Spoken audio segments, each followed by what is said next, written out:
He wouldn't be as eloquent as Dr. King would be in describing that linkage. As Dr. King moved into mobilizing sanitation workers and the poor people's movement, but he understood that connection because he had lived it. A decent job, decent wages, health care. Those two were civil rights worth fighting for. An economy where hard work is rewarded and success is shared. That was his goal.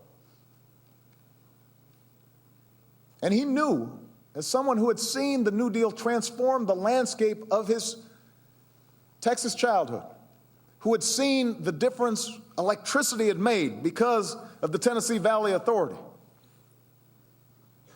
the transformation concretely, day in and day out in the life of his own family, he understood that government had a role to play in broadening prosperity to all those who would strive for it. We want to open the gates to opportunity, President Johnson said. But we're also going to give all our people, black and white, the help they need to walk through those gates.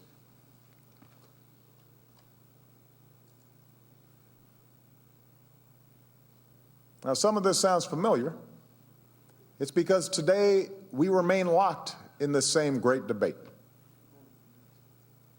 about equality and opportunity and the role of government in ensuring each. As was true 50 years ago, there are those who dismiss the Great Society as a failed experiment and an encroachment on liberty, who argue the government has become the true source of all that ails us and that poverty is due to the moral failings of those who suffer from it. There are also those who argue, John, that nothing's changed, that racism is so embedded in our DNA that there's no use trying politics. The game is rigged. But such theories ignore history. Yes, it's true that despite laws like the Civil Rights Act and the Voting Rights Act and Medicare, our society is still racked with division and poverty. Yes, race still colors our political debates, and there have been government programs that have fallen short. In a time when cynicism is too often passed off as wisdom, it's perhaps easy to conclude that there are limits to change, that we are trapped by our own history, and politics is a fool's errand. And we'd be better off if we roll back big chunks of LBJ's legacy, or at least if we don't put too much of our hope, invest too much of our hope in our government. I reject such thinking. Not just because Medicare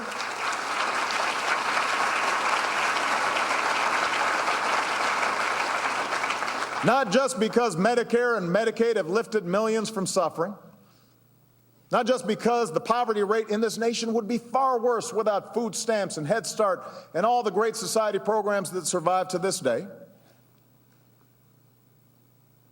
I reject such cynicism because I have lived out the promise of LBJ's efforts, because Michelle has lived out the legacy of those efforts, because my daughters have lived out the legacy of those efforts, because I and millions of my generation were in a position to take the baton that he handed to us. Because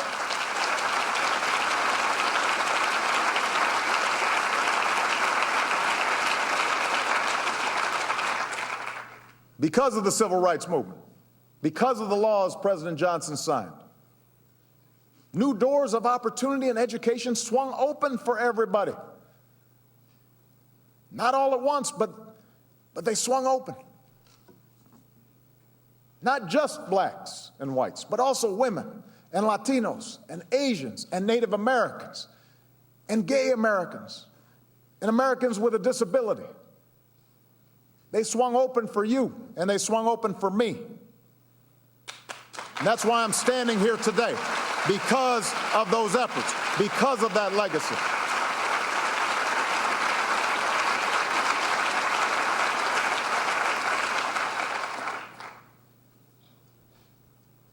And that means we've got a debt to pay. That means we can't afford to be cynical.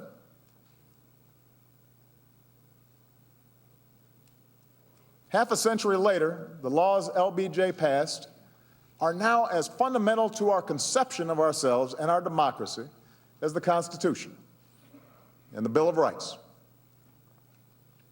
They are foundational,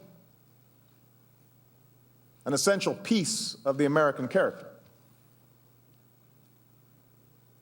But we are here today because we know we cannot be complacent.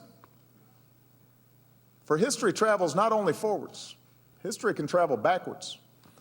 History can travel sideways. And securing the gains this country has made requires the vigilance of its citizens.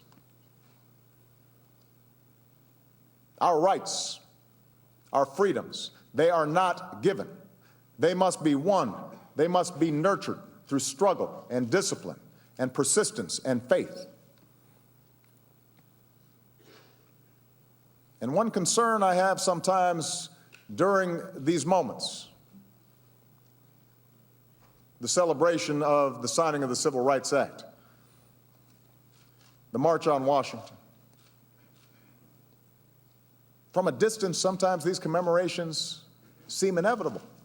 They seem easy. All the pain and difficulty and struggle and doubt, all that's rubbed away. And we look at ourselves and we say, oh, things are just too different now. We couldn't possibly do what was done then. These giants, what they accomplished. And yet they were men and women too.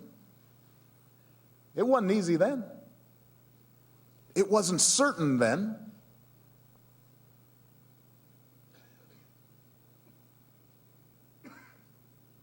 Still, the story of America is a story of progress. However slow, however incomplete, however harshly challenged at each point on our journey, however flawed our leaders, however many times we have to take a quarter of a loaf or half a loaf, the story of America is a story of progress. And that's true because of men like President Lyndon Baines Johnson.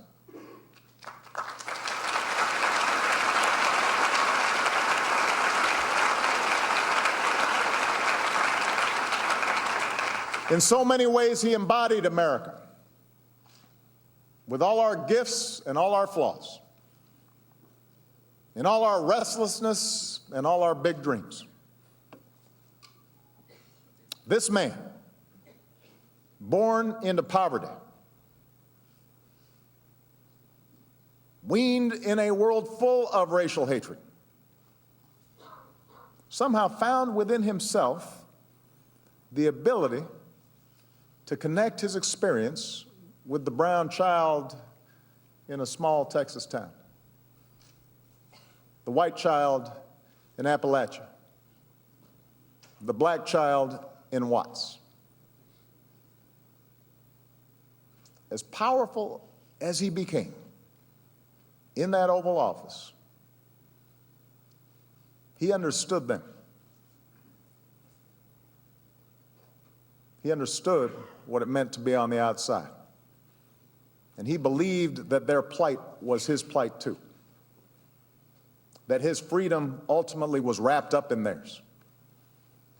And that making their lives better was what the hell the presidency was for.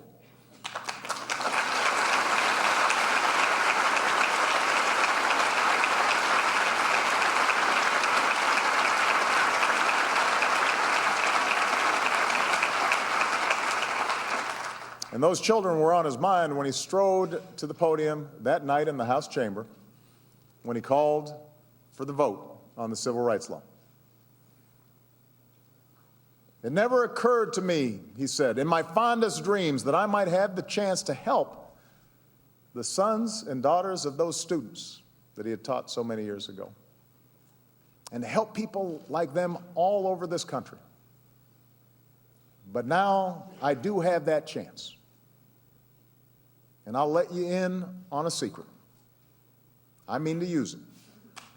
And I hope that you will use it with me.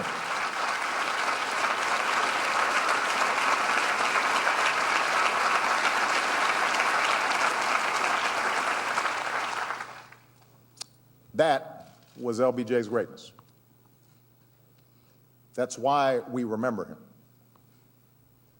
And if there is one thing that he and this year's anniversary should teach us, if there's one lesson I hope that Malia and Sasha and young people everywhere learn from this day, it's that with enough effort and enough empathy and enough perseverance and enough courage,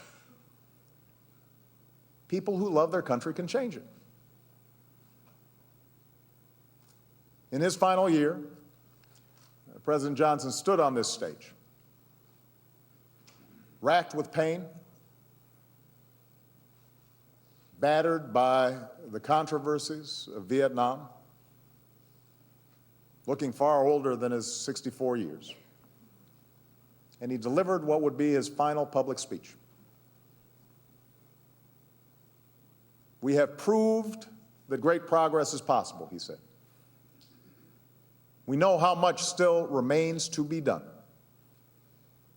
And if our efforts continue, and if our will is strong, and if our hearts are right, and if courage remains our constant companion, then, my fellow Americans, I am confident we shall overcome.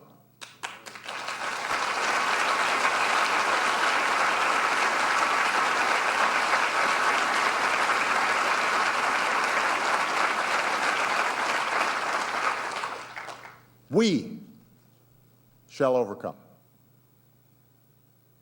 We, the citizens of the United States. Like Dr. King, like Abraham Lincoln, like countless citizens who have driven this country inexorably forward, President Johnson knew that ours, in the end, is a story of optimism, a story of achievement and constant striving that is unique upon this earth.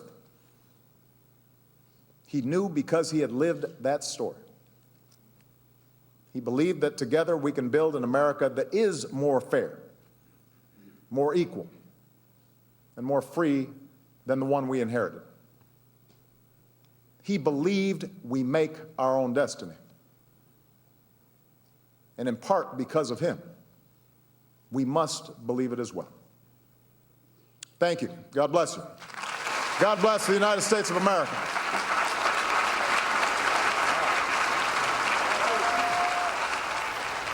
That was President Obama addressing the audience there at the 50th anniversary commemoration of the Civil Rights Act, the passage of it, and there with John Lewis, congressman who was one of the key leaders of the civil rights movement along with Martin Luther King Jr. CNN national correspondent Suzanne Malveaux is outside of the library where she was able to watch this speech. Suzanne, the president's speech, it's really not the first time that he's addressed civil rights. In fact, just recently, pretty recently, several months ago, we heard him at the 50th anniversary of the March on Washington. But this was a little bit different, right? Talking about LBJ's legacy. What struck you as unique here? You know, he said the presidency, what the hell is the presidency for but to make big changes here? It's been one of those points of debate here, Brianna, because President Obama is really just the third of 4 presidents that, when it's all said and done after this summit is over, that we're going to hear from. We're going to hear from George W. Bush later. And one of the things that people have been talking about is how do we bring about change as a country? Is it even possible to replicate, duplicate what happened 50 years ago when it was such a tumultuous time in our country? And it was just 2 days ago we heard from President